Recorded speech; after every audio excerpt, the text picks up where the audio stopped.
WVW Broadcast Network is pleased to present The Chris Gobbett Show. Chris is a national security consultant, speaker, and conservative commentator. As the lead undercover researcher in one of the most successful post-9/11 undercover operations in the United States, Gobbett posed as a Muslim convert and gained access to Muslim Brotherhood and Hamas-backed organization leadership meetings. While undercover, he preserved more than 12,000 pages of evidence and 300 hours of covert audio and video recordings from the Council on American Islamic Relations headquarters. This undercover operation is the feature of Muslim Mafia, a book authored by investigative journalists Paul Sperry and Dave Gobbett. Chris's father, Gobbett, has been featured on numerous global media networks, national television shows, and radio programs, including The Sean Hannity Show, Tipping Point with Liz Wheeler, The Savage Nation, Breitbart News Daily, and Louder with Crowder. And now, here is your host, Chris Gobbett.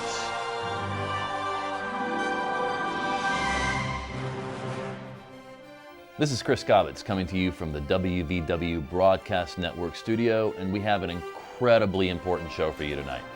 The American people spoke loudly and clearly in 2016. We wanted to make America great again. We elected Donald J. Trump to be President of the United States of America, and we gave him the House and the Senate as part of a mandate to fulfill his campaign promises. President Trump has been barraged by a 24/7 news cycle that works more like DNC propaganda, fake news, than journalism. President Trump has been opposed by the political establishment on both sides of the aisle. His Make America Great Again agenda is under constant assault. We're witnessing a political warfare campaign against a duly elected president, the likes of which we have never seen. And the more we find out, the more we know, the worse it gets. With that, I want to bring on a very special guest, Rich Higgins. He's an expert on political warfare and the nexus between theological doctrines and information age unconventional warfare. And he spent 20 years combating terrorism. In 2004, Mr. Higgins formed the Department of Defense Irregular Warfare Support Program and served as the organization's first program manager until June 2010.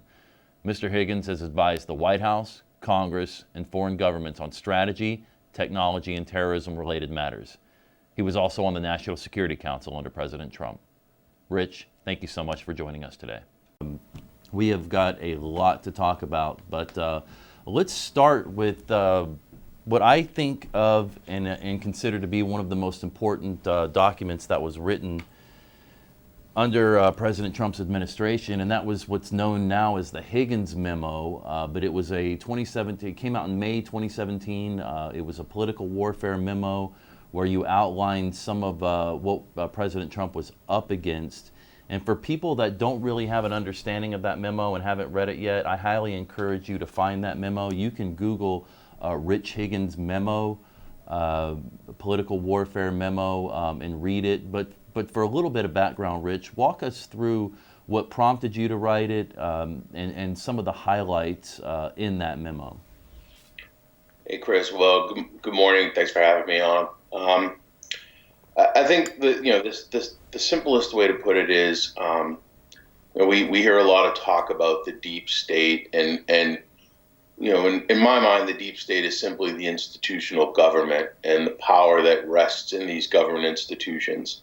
And I think that, as the American people elected Donald Trump because they had a perhaps intuitive sense that something was wrong inside the institutional government with the direction that they'd seen the country taken for a number of years, where, even when we elected Republicans, whether they be president or we gave the Senate or the House to them, the country continued this leftward drift, away from a production capitalist model to a more financial capitalist model, watching our industry get hollowed out and moved overseas, the ongoing struggles we have with immigration, the issues with Islamic terrorism.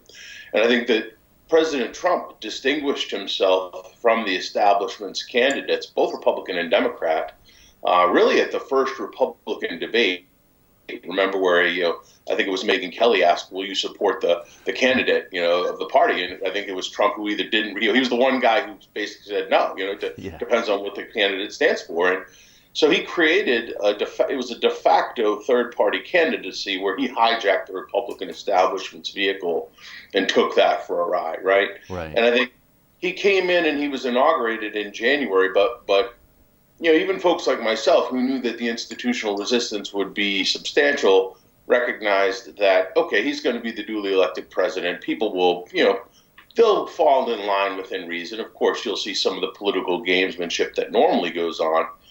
But shortly after the inauguration, and this is getting to answer your question, we saw a systematic media campaign, a systematic campaign of leaks directed against this president where, telephonic transcripts of his conversations with foreign leaders were being leaked, unprecedented in American history.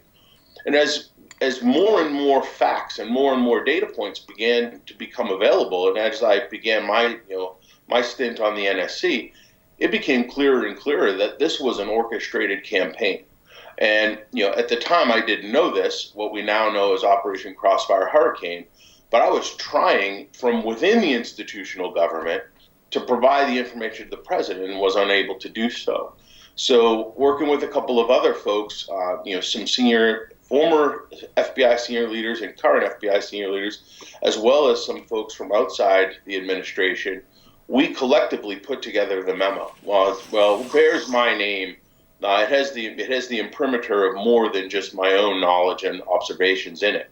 And I think what we wanted to do was provide for the president and anybody who read the memo a context for A, why he was being opposed so forcefully, B, how that campaign would roll itself out, and C, what the actual, and you see this towards the end of the memo, what the actual information campaign was A, structured like, and B, intended to accomplish, which was, isolate the president, empower the institutional government around him to control him, and convince the American people that, at best he is an illegitimate president and perhaps he's working on behalf of a foreign government, thereby delegitimizing him, and most importantly, delegitimizing, demotivating, and attacking the morale of the people who'd elected him in the first place. Because ultimately, President Trump is a manifestation of the movement that created him. Yes. And I think that it's that movement that was really the target of this Operation Crossfire Hurricane. Now, when you wrote the memo, just for people to understand, this is something that you have a background in, political warfare, irregular warfare. You've seen this story play out in other parts of the world. Were you at all surprised to see this happening in the way that it was laid out here in America against President Trump? I think that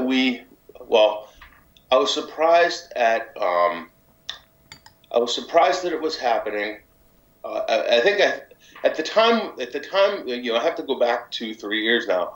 At the time we were making these observations, there were critical assumptions incorporated into our analysis. We didn't know what we knew now. We hadn't seen the Strzok and Page texts. Right. We hadn't seen the Comey memos. This was at the time where Comey was still seen as a legitimate director, right? I mean, he had just been fired. And I think what surprised me more than anything else was that it wasn't just a couple of individuals running a media leak campaign. These folks had tasked some of our most sensitive national surveillance capabilities, like FISA, and put them to use against the President of the United States. Not just the candidate. They continued to spy on him and his affiliates, even as he was the President of the United States, and this continued all the way up until the Comey firing. So I think what surprised me at the time was how well orchestrated it was, and then now looking back 2 years hence with more facts, I underestimated the seriousness of the situation. I mean, it was serious, and now looking back at it, it was even more serious than I realized. I mean, we've heard in the media lately terms like coup thrown around, and I don't think that's an understatement. I think it was an administrative legal coup attempt, and the special counsel being, twofold. First, a rearguard action against some of the things that they had done, but also perhaps had it been successful, the means by which they had hoped to remove the president. Truly a remarkable time in American history, honestly. Yeah, and I think this is something that, from a conservative standpoint, I really believe that with very few exceptions, conservative media, conservative talk radio, they're emphasizing how important this is. They're talking about the word coup, but it's almost like it's going over people's head. This is real. We have people inside the government and outside through the media and other avenues that are actually trying to and did attempt a coup against a current sitting president. And to hear somebody with your background, and you've seen this before, you've seen this played out in other parts of the country, you have a background. I don't think, and I don't want to drop names because many of these people are good people on conservative talk radio and conservative media, but when I listen to it, when I digest it, I am not seeing a sense of urgency. I'm not seeing it on the establishment side of the Republicans. I'm not even seeing it really being portrayed by conservative Republicans out there, that this is real. We're in the middle of something that if we don't get this right over the next few years, there are real consequences to that. Am I missing something in my assessment of this, that there's not this general sense of urgency that maybe we should have considering the situation? Well, as somebody who worked for the government, I can tell you that the normal behavior pattern of the government is not to move quickly on anything, right? Okay. I mean, the institution is an enormous aircraft carrier, and it turns slowly and deliberately so as not to to tip the deck. And I think what you want to see, and candidly, I'm hopeful that Attorney General Barr is the guy who's going to do this. Is you want to see a deliberate and purposeful attempt, not necessarily a hair on fire attempt, but deliberate and purposeful attempt to reinstitute the rule of law. And the thing that really strikes me is, where you have the intelligence community and the Department of Justice are utilizing our most sensitive surveillance capabilities against the president. I mean, had this been a kinetic coup, a military type coup, can you imagine a cadre of generals using our Air Force and fighter planes and tanks to remove the government? Because of the nature of the means used against the president, i.e. surveillance, telephonic tasking, legal maneuvering, people understate the danger. They underestimate the danger associated with the precedent that these guys are setting. My personal opinion and what I hear from guys inside is that Attorney General Barr is a good man, a solid citizen, and a constitutionalist. And I have confidence that he's going to get us back on track. Your other point about the media, on what issue is the media ever, really honest anymore? I mean, I have to be candid with you. I mean, the fourth estate is dead in this country. There is no such thing as journalistic integrity. We've seen this going back now 20 years. We've watched this didn't begin in the past 2 years. We've watched the agonizing, slow death of journalism in this country. And it is one of the true tragedies of our time where reality is constantly bent or subverted to move the American public into narratives that the elites want. And it is just, I don't know how the Republic stands in this journalistic environment. I have hope that the media, the social media stuff, but now we see the powers that control the traditional media now moving to take control inside the social media with shadow banning and content removal and so on and so forth. And that's why I'm happy to come on here and talk to you on the show today, because I think this is one of the few platforms where which you can get the message out. Yeah, I agree with you, Rich. I think I even did it there, and it's something that I encourage other people not to do. Let's not base our success in the conservative movement, in this movement to really, President Trump outlined it. He said, make America great again, to conserve the republic. We can't gauge our success based off of CNN, MSNBC, even Fox News. I mean, we just had, in the last few weeks, Judge Jeanine censored.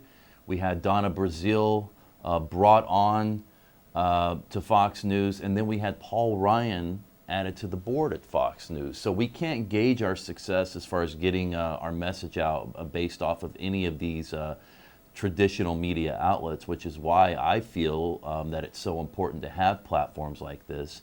But when I talk about our side, conservative media, I'm not even talking about that. I'm talking about many people on conservative talk radio, which is one of the last places that we can have conversations like this. But it's something that I'd like to talk more about, but there's so much I want to go into. So, Rich, just in a few minutes, you wrote the memo in May 2017. You touched on it that you didn't know at the time about certain aspects of the Mueller investigation. Now that you've seen everything play out since writing the memo and working on the memo with other people, what's your assessment? If somebody were to go watch the show, they're excited, they want to read the memo, they want to get more informed, and then now they say, okay, I've read the memo from May 2017. What would your update to them be?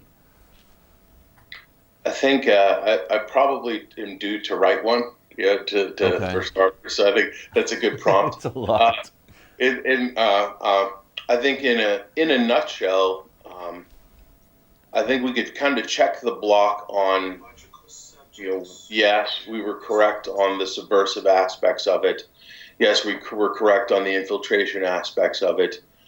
I think I would add a couple of different points, which is, I always centered the conspiracy, if you will, inside of the Bureau. But I think actually now, with the emergence of the role Brannon played with his interagency group, the preliminary targeting of Flynn and the need to remove him so as to continue their campaign against the president, because Flynn wouldn't have allowed it to continue.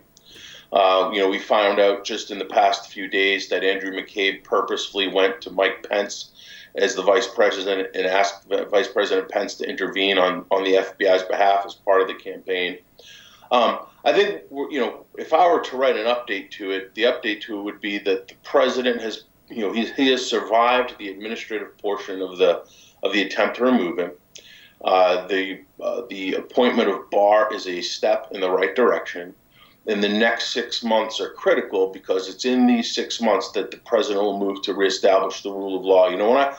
When I think back to the campaign, I remember, he'd have these lock her up slogans and all this other stuff. But really, the president's Make America Great Again platform was about some core principles. And one of the big ones was the rule of law. Yes. And I think the emergence of the Department of Justice and the Department of Justice's role in this campaign is one of the most troubling aspects of this.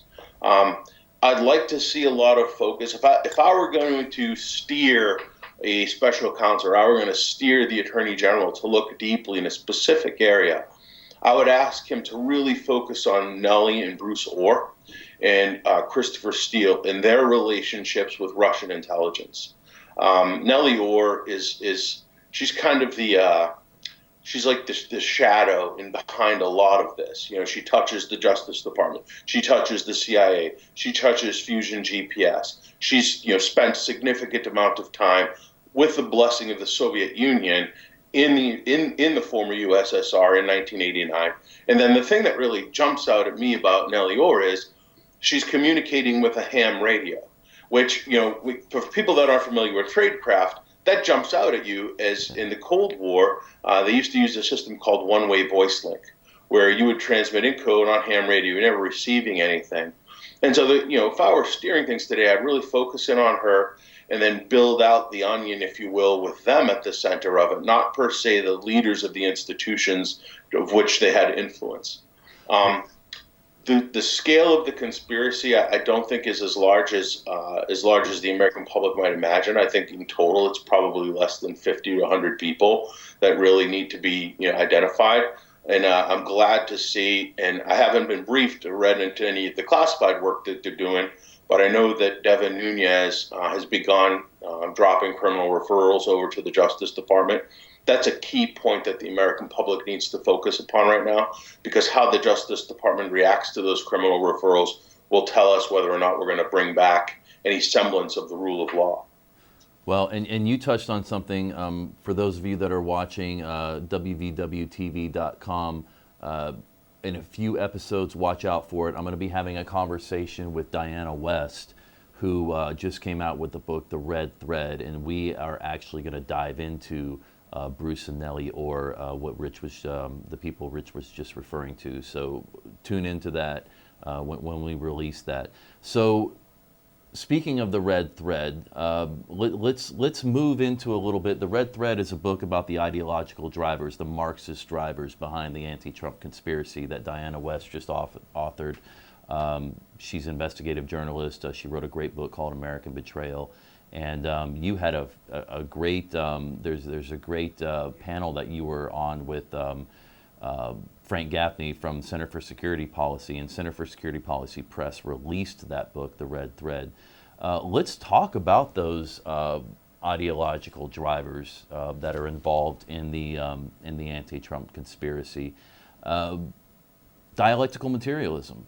You know, for the average person, when I bring that up, Rich, and I do a lot of public speaking around the country. I talk to groups. I think last month it was over a dozen groups around the country in about 5 different states. And they know something's wrong. Their gut tells them that something's wrong. They've been watching this play out over the last few years, but articulating and putting everything in context because of all the information that's out there. It's hard for the average person. At the core of what's driving this anti-Trump conspiracy is this idea of dialectical materialism. And for the average person watching this, how would you break that down for them to help them understand that? I think the first I'm going to answer that question, I want to talk about it in larger context. Okay. The term itself refers to the Marxist Hegelian baseline thinking. But for the average person, I think the simplest way to describe it is Hegel was a German political scientist, philosopher, writer. And I think Hegel, Hegel, introduced this concept of the dialectic. And the dialectic sounds like a fancy buzzword, but it's really very simple. If you have an idea on one hand and somebody else has an opposing idea on the other hand, those two ideas come together, create synthesis, and then you have the left's buzzword, progress, right? And through that synthesis, we have progress. Now, here's the problem with this dialectic term. When you have a truth on this side, okay, that you're endowed by Creator with certain inalienable rights like life, liberty, and the pursuit of happiness, what is the opposite of that? It's some form of untruth. So you move to a point of what? Lesser truth? Okay? And this is the danger of the dialectic, is that when you're operating on fundamental truths, the dialectic is a negating factor. It constantly diminishes those truths. And so dialectic materialism, so Hegel comes up with the dialectic. Dialectic materialism is simply Marx's application of the dialectic in terms of the economy. And he really saw things in terms of class structure and economic modalities, seeking to overturn the political power structures, as it were. The dangers that we face today regarding this, these core ideologies emanate primarily from our elites, right? And during the Cold War, we have to understand, from 1940, we can debate on when the Cold War started. I'll say 1951, okay? Okay. From 1951 until 1991, in those 40 years, the United States was involved in a 40-year war, right? And that 40-year war against this, the Soviet Union, had all sorts of ideological components to it, various, branches and sequels in this ongoing global campaign with communism. But the thing that we never did at the end of the war was, post-Soviet Union, there were never Nuremberg trials for the Soviet Union, right?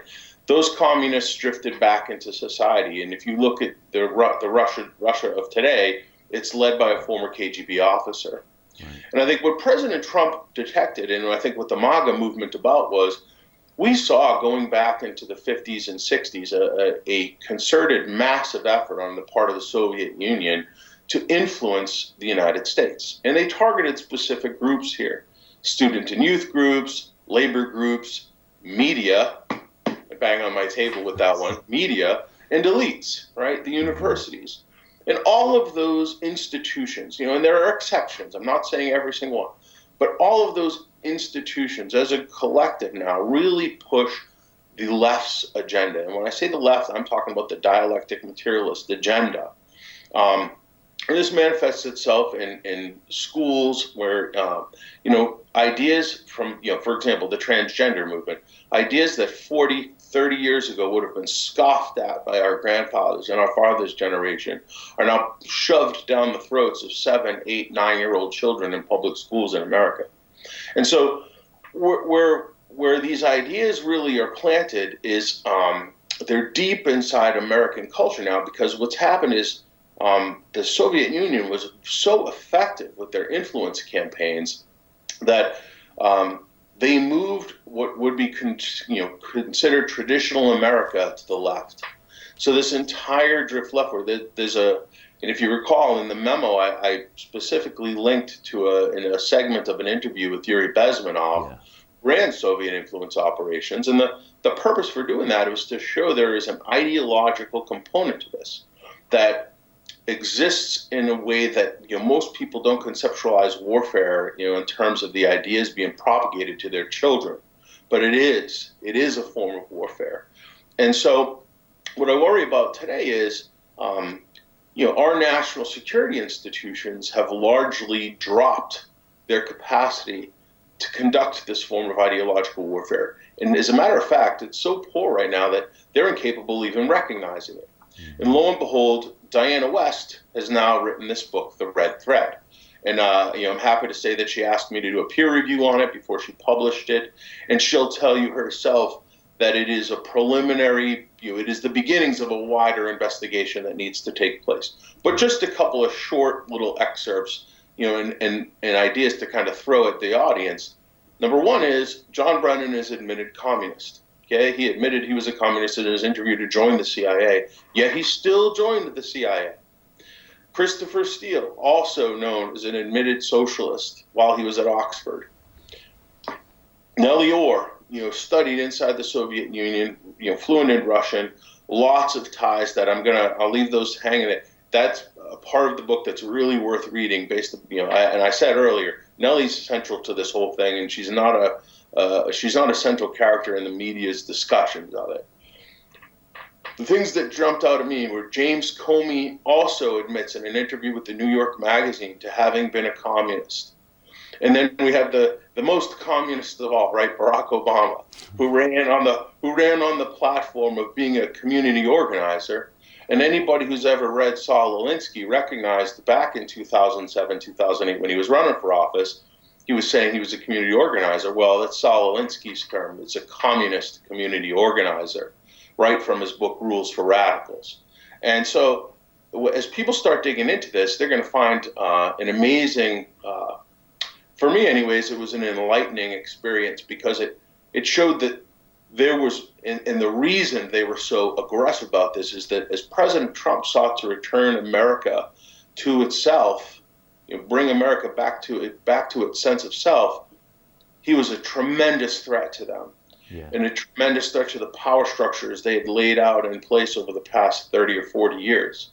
And President Trump's natural gift is his ability to shatter their narrative, and the narrative of political correctness that they've used to control all of our public discussion and debate for the past 30 years.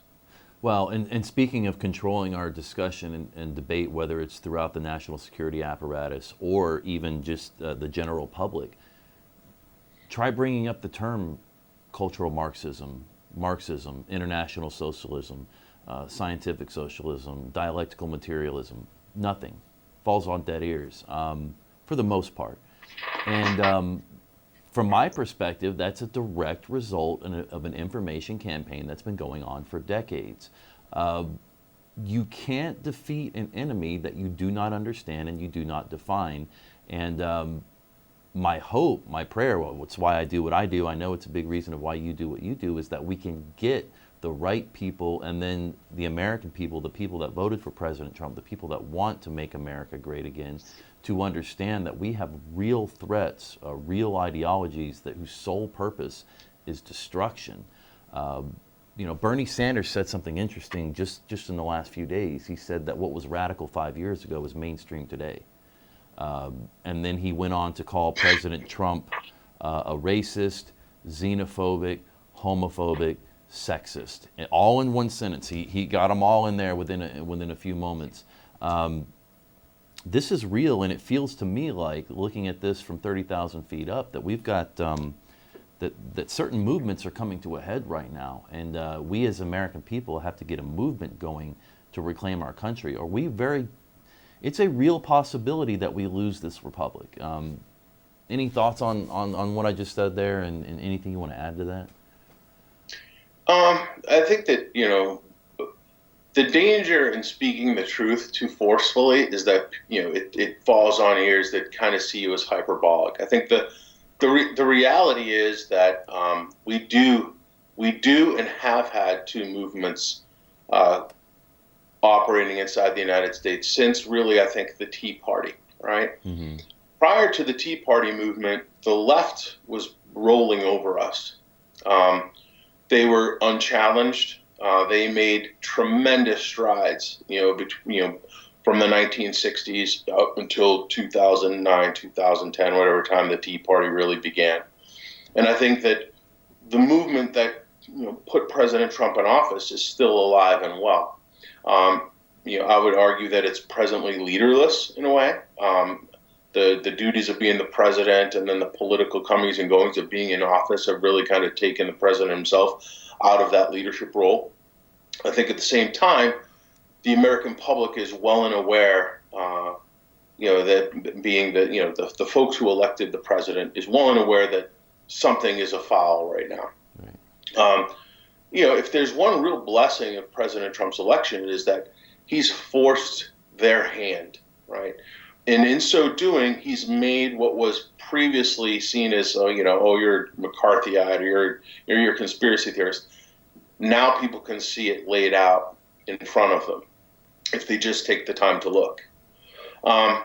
As far as where this goes, we're approaching a crossroads. I've used that term in the past. As we're approaching a crossroads where we're either going to bring back the rule of law, get the immigration thing under control, and recognize that we have an emergent, new power to challenge us on the global scene, perhaps in the form of communist China, or we're going to go the way of Europe and the long, slow, whimpering death, which is, it's almost tragic to sit back and watch and to think that could be us in 30 or 40 years. Yeah.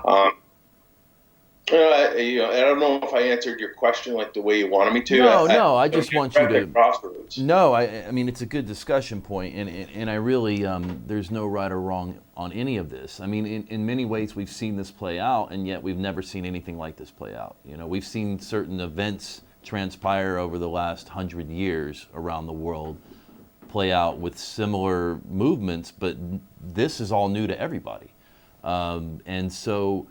As I look, so let's look with we have about 15 minutes left here. Let's look for, we've got a few things that have happened, and I want, a lot of people are going to be asking me. I think you're closer to what's going on with all of this, so I'd like people to know, what do you think in a couple of minutes of the recent move with the Department of Homeland Security director resigning, Secret Service director moving on? What do you see with anything big that we need to be paying attention to here, or is this just President Trump kind of moving the pieces around to get his agenda pushed a little bit more? I think that first off, I don't think Kirsten Nielsen should ever have been President Trump's Secretary of Homeland Security. So it's he's cleaning house from what Steve Bannon called in his interview on 60 Minutes. I think he termed it the original sin of the administration, right? Which was thinking that he could depend upon the Republican establishment to help him put together his administration. I always found it odd that having been at the convention, spoken there on the president's behalf, and the people that I was there with speaking as a surrogate for the president, of the maybe 80 of us who were there, the only guy who I know of who's actually in the administration is now John Bolton. And I think the president is now moving to, perhaps, we'll see, remains to be seen, bring in people who are actually loyal to his agenda. Yeah. If we'll know he's doing that because there will be a tremendous outcry in the media, right? So if the media is kicking and screaming, the president's probably doing something right. Yeah. In terms of the Secret Service guy leaving, I think, and I don't know if you recall, but the Secret Service has had several issues with perimeter control at the White House, and then now this apparent incident at Mar-a-Lago. And I think there has to be in an institution with a responsibility as serious as his, there has to be leadership accountability. And this was part of a pattern over the past couple of years, and I think that probably is related to that. Well, and now, thank you for that. As we move closer to 2020, and it sounds crazy. I mean, we're in what, April of 2019, and yet we are already talking about 2020. There's well over a dozen candidates on the DNC side. Many of these people are signing on to this Green New Deal, this progressive movement. Is there anybody on the DNC side of things that isn't part of or pushing a progressive narrative, whether they're more so wittingly or unwittingly? Is there anybody on the left side of the aisle that you've seen that isn't part of a progressive Marxist movement, whether they realize it or not? I have not studied the candidates yet, so I'll refrain from naming names and like that. I can tell you that in sitting back and watching the DNC and the Democrats in general devolve, it is a devolution, right? They're devolving, melting into this. I mean, I come from a family of Kennedy Democrats. I mean, Boston, Irish, the whole thing, right? And I don't recognize the Democrat Party today from even that, it's become a socialist come Marxist party. Yeah. And they seem to be, out Marxisting one another right now. Yeah. I think but here's the thing, and this is really important for the audience to understand. Do not underestimate them. Do not underestimate those who have been indoctrinated, willingness to receive what these guys are offering. Do not make the same mistake that Hillary Clinton made in 2016 and take for granted that these people will be easily defeated. That is an enormous mistake. As they've grown the dependence amongst the people, and you now have the bread and circus, if you will, on the left, where hard work and the production capitalist model that President Trump ran upon, which is, as an individual, you produce things, you create through your own work, and then you should profit from that work. Children today in the United States are not necessarily taught that, certainly not through public schools, and we fail to recognize that at our own peril. I mean, they're telecasting to you what their thinking is. I mean, they want 16-year-olds voting, right? They want automatic registration to vote. Because they want to get as many people as possible who are dependent upon the government in to vote, because they know that they'll vote in support of the state. And that's really what it comes down to at the end of the day. Do you vote in support of the state on the left, where they will control everything, or do you vote on behalf of the individual? The greatest concern I have is that the Republican establishment will resist the need to clearly draw these lines, and they need to be big, bright red lines that are argued on constitutional and American principles. Really, I would argue American principles, those ideas espoused in the Declaration, and then calling an old Marxist like Bernie Sanders, where he was hanging out in Moscow in 1983 and literally took his honeymoon there. We laugh at that, No, it's dead serious. I mean, I can only sometimes just. What else can you do? It's serious. Yeah. Look, I mean, Bernie is one of those guys that, really, Americans look back and we say, how did Vladimir Lenin do what he did? How did Trotsky get away with what he got away with?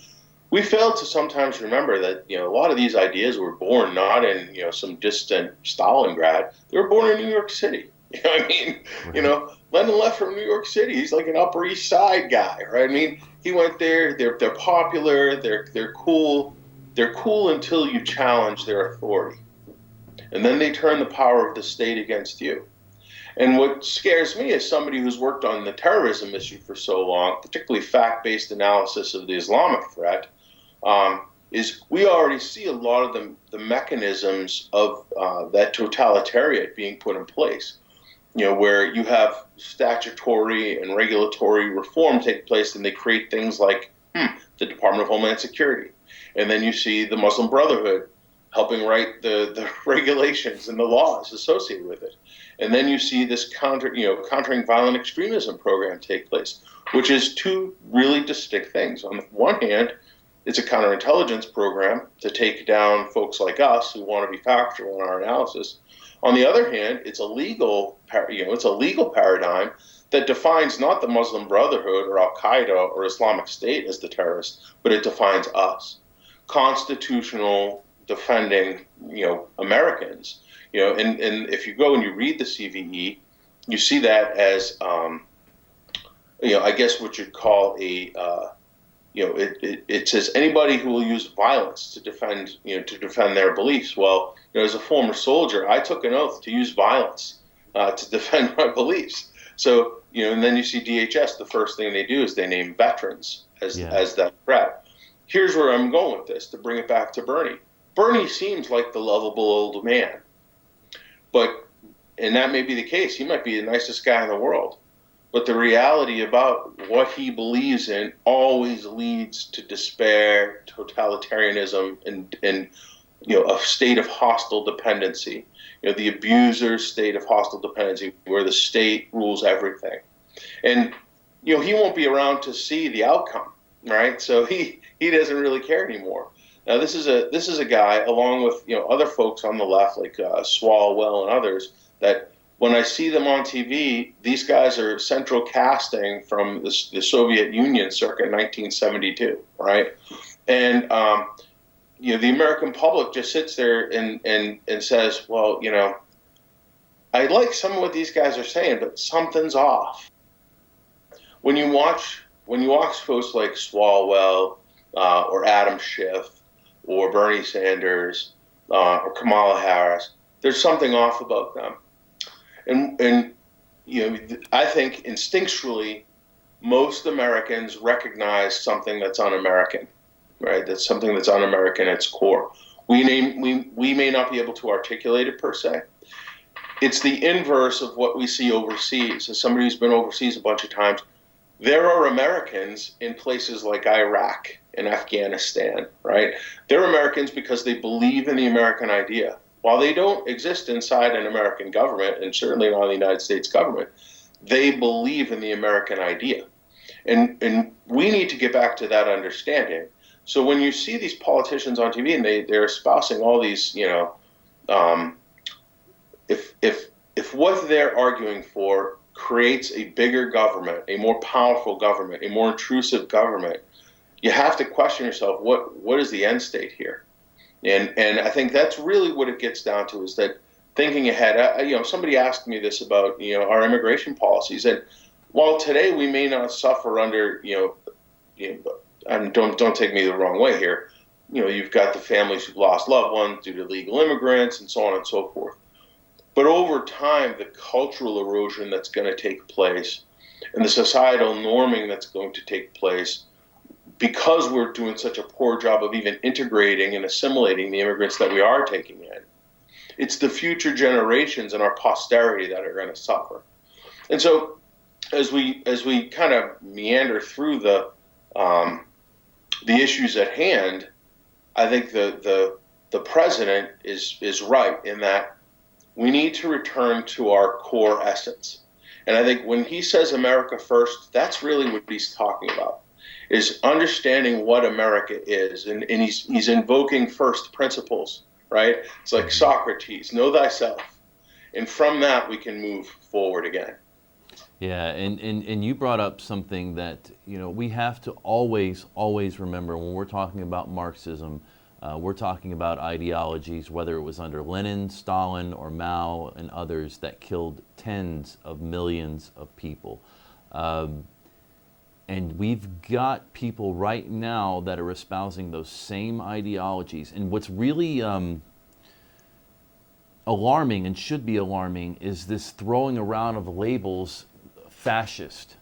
Our president gets called a fascist, and thereby his supporters are being called a fascist by people on the left. This is really dangerous, because that's a call to, when you get power, you destroy fascism.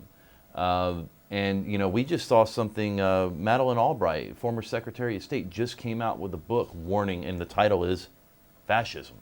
We only have a couple minutes left, Rich, but first off, would you comment on the whole labeling of people that support President Trump as fascists? And then just 1 or 2 minutes on the average person that's watching this and they want to get involved and they want to do something. I would argue that our focus should always be at the local level. But as we wrap up here, what final thoughts do you have on fascism, that labeling, and then what people can do at the local level? Well, I think that the labeling is a classic tactic in any power struggle, right? Where you define your adversary as evil, and in defining him or her as evil, they're thereby able to be removed by whatever means necessary. Right. And you mentioned about Stalin and Mao, et cetera, killing millions and millions of people on behalf of these ideologies. It's really important. They didn't kill millions and millions of people all over the world. They killed millions and millions of their own people. Yes. Anybody internally who opposed them was systematically eliminated. Mao, tens of millions. Stalin, tens of millions. Purposely starving people, controlling their access to food, controlling their access to health care. Sound familiar? Right. This is a tried and true thing. Going back to your labeling question, I'm struck by I think it was 1953, Bella Dodd gave some testimony, and I don't know if you've seen it. I know you're working through that paper I sent you. Bella Dodd gave testimony to the House Un-American Activities Committee, and they asked her, now this is a woman who admitted to being part of the Comintern, admitting to help put homosexuals into the Catholic Church, to help subvert the church, and she in testimony, they asked her, what do the communists do? And she says, well, they label you a racist, a fascist, or worse, an America firster, right? So these were the pejorative terms in 1953. Right. So there's nothing new here under the sun. What's different, and this is what President Trump was elected to, what's different is 1953 America had a better sense of itself, of its role in the world, and of the nature of its adversaries, as opposed to today, where we are just awash in a multiculturalist, multilingual haze, where to be American is, it's defined differently by different people. Simple things like my children aren't taught civics, or civics as I understood them when they were young children. Where I actually have a daughter who's in third grade, tells me that 3 or 4 of the kids in her class refused to say the Pledge of Allegiance. Simple things like that, which would have been absolutely not tolerated when I was a student back in the 70s, right? It's I guess, as I look at the entire totality of events, there are 2 tectonic plates coming in opposite to one another. You have the revolutionary movement that is represented by the Democrats, right? The revolutionary ideas that Bernie says are now mainstream. And you have, in effect, a counter-revolutionary movement, which is the Make America Great Again, returning America to herself. And those two tectonic plates are colliding. And we're seeing some of that play out, in the government institutions themselves. Yeah, well, I've been encouraging people. Obviously, part of the other side wants people to feel demoralized, even though we're the majority. We have to constantly remind ourselves that President Trump won because the people turned out to the polls. We're still the majority. There's a lot of hope. We need to get, from my perspective, what I've seen on the ground is we need to get more involved at the local level, whether it's in city councils, whether it's in library boards, school boards, zoning commissions, mayor's office, chiefs of police, sheriffs, and our churches. Getting more involved so that those institutions represent us as the majority, because oftentimes what I'll see is I'll go to some of the most conservative areas in the country, and if there's 10 liberals in the entire city, they're all on city council, and that's just got to change. As we wrap it up here, Rich, any 30 seconds to a minute about how people can get more involved at the local level and what's really important, because people feel demoralized when they can't fix necessarily what's going on in Washington, D.C. It's much easier to affect what's going on locally. I think the number one thing that everybody can do is to educate their children and grandchildren. And you start at the family unit, right? And that move away from this, again, whenever you're in these arguments, you're in the dialectic. Move away to just speaking truths by just, throw down a couple of quotes from history if you have to. Become involved in your community. That doesn't even necessarily mean in a formal way like a city council or something. It can be as simple as attending the meeting, speaking up on issues that you're concerned about.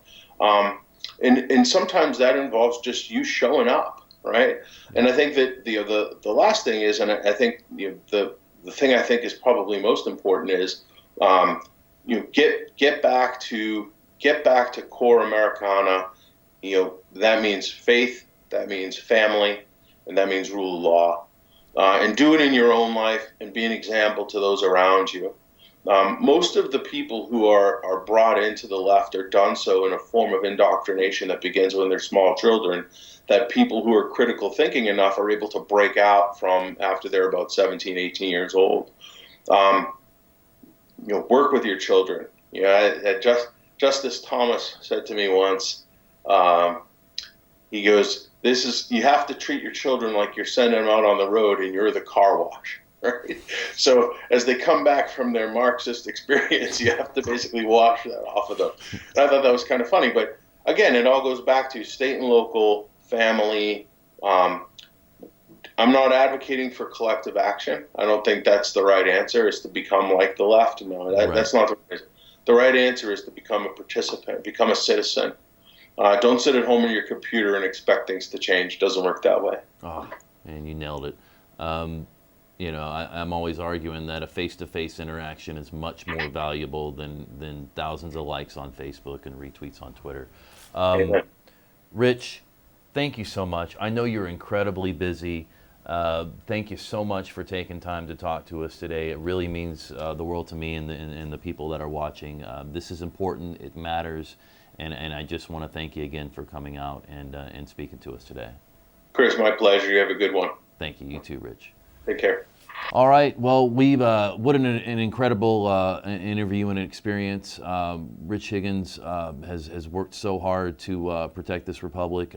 We are all in this together. We will be bringing you more shows that will outline what we can do at the local level to get more involved. Thank you for tuning in to WVW-TV. This is Chris Gobbets with WVW Broadcast Network, and we will see you again soon. Take care.